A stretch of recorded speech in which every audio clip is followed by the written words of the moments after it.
Olá, pessoal. Eu sou a Brenda. Eu sou a Aline e nós vamos falar hoje sobre o artigo que nós escrevemos para a matéria de inteligência computacional. É sobre otimização do custo total de geração em um sistema termoelétrico através de métodos computacionais. O objetivo do trabalho é minimizar os custos da geração de um sistema termoelétrico.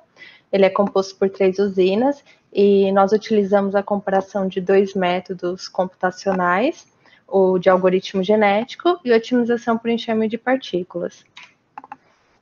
O método de otimização por enxame de partículas, o PSO, ele foi criado a partir da observação do comportamento de um grupo, pode ser enxame ou um cardume, e ele atualiza a população de indivíduos aplicando alguns operadores de acordo com as informações de aptidão obtidas no ambiente, de modo que possa esperar que os indivíduos, e cada indivíduo é tratado como uma partícula sem volume no espaço da população, né, se mova em direção às melhores áreas de solução. Então, ele procura a velocidade, a experiência global e pessoal.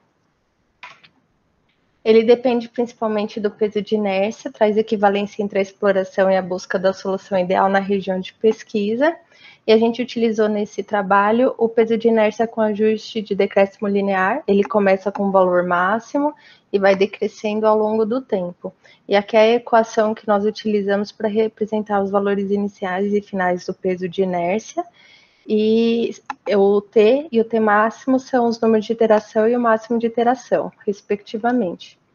O algoritmo genético ele é fundamentado em algoritmos estocásticos, baseia na reprodução genética e no princípio de sobrevivência do indivíduo mais apto, de acordo com o princípio de Darwin.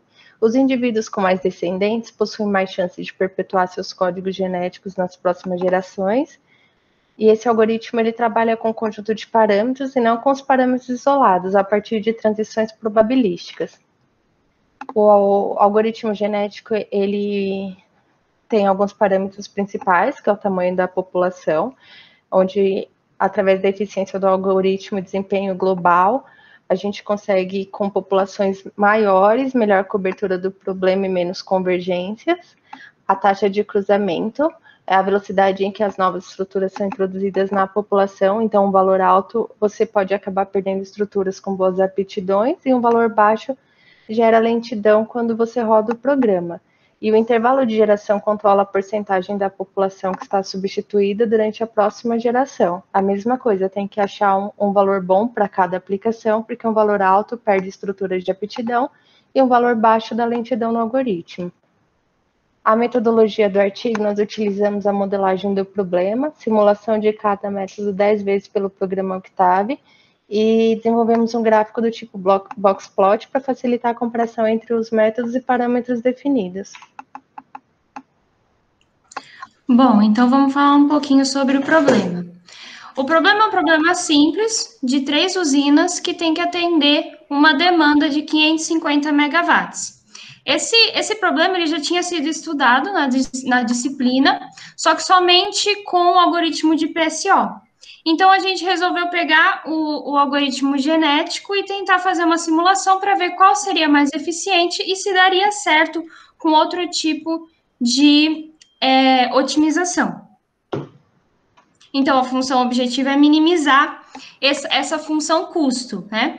Que ela é composta pelos custos de operação e manutenção e também pela potência instalada da usina. Então, a função geral é essa aí, que tem os parâmetros A, B e C. Para cada usina, a gente tem os 3 parâmetros e as potências mínimas e máximas. Bom, aqui é o resultado que a gente já tinha obtido para o algoritmo de PSO. Esse aqui é considerando o decréscimo linear, que foi o que gerou melhores resultados. Então, a gente pode verificar que a barrinha, ela está bem fininha, né? Então, significa que a maioria dos resultados ficaram muito próximos do que a gente queria, que era o valor mínimo ali entre 88 e 90 para o custo total. E a gente teve uma discrepância bem pequena, os valores mínimos chegaram aí a 86 e o máximo a 94. Então, o problema ficou muito bem resolvido com o algoritmo de PSO. Agora, Para a resolução em algoritmos genéticos, a gente fez algumas simulações, né? A gente percebeu que o tamanho da população impactava, mas impactava menos, e o que mais impactava era a taxa de crossover, né? Então a gente variou ela de 0,2, 0,4, 0,6, 0,8, e a gente pegou o melhor dessas 4 simulações e aumentou o tamanho da população e da geração para ver o quanto que ia dar de melhora no desenvolvimento do algoritmo. Então, aqui estão todos os 5 casos que a gente fez as simulações, né? Então, todos foram rodados 10 vezes para a gente plotar. Então, a gente pode ver que a última simulação, com 200 de população, 0,4 de crossover e 100 de geração, ele ficou o melhor, né? Ele teve valores bastante próximos um do outro, mínimo e máximo bem pouco diferentes do valor que a gente queria obter, né?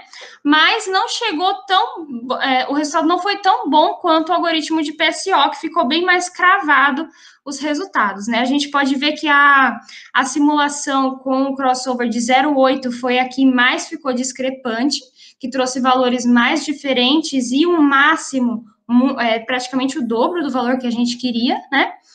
Então, a gente pegou essas 4 simulações, a com 0,4 foi a melhor, aumentando a população foi o melhor resultado que a gente obteve. 5 simulações, na verdade.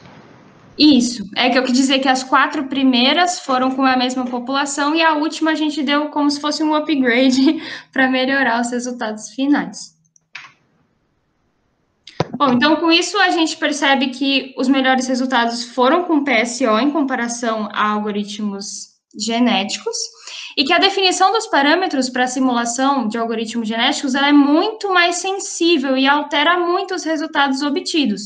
Porque o algoritmo de PSO, ele também tem definições a serem feitas, né? Mas quando a gente muda, a discrepância dos resultados não é tão grande. Então, a definição dos parâmetros em GA, ela é bem mais delicada e mais difícil de fazer. Isso era um problema simples, né? Então, a gente conseguiu testar alguns parâmetros e chegou num resultado razoável. Agora, para problemas mais complexos, provavelmente seja bem difícil encontrar parâmetros ideais, né? Então, de modo geral, a taxa de crossover, como eu já comentei, a intermediária foi a que melhor resolveu esse problema, e o aumento da população melhorou o desempenho do algoritmo, principalmente os limites mínimos e máximos obtidos, né? E só que aumentou bastante o tempo computacional. E isso poderia ser decisivo na resolução de um problema mais complexo também, podendo tornar a simulação até inviável. Então é isso, a gente agradece e qualquer dúvida pode entrar em contato com a gente. Muito obrigada.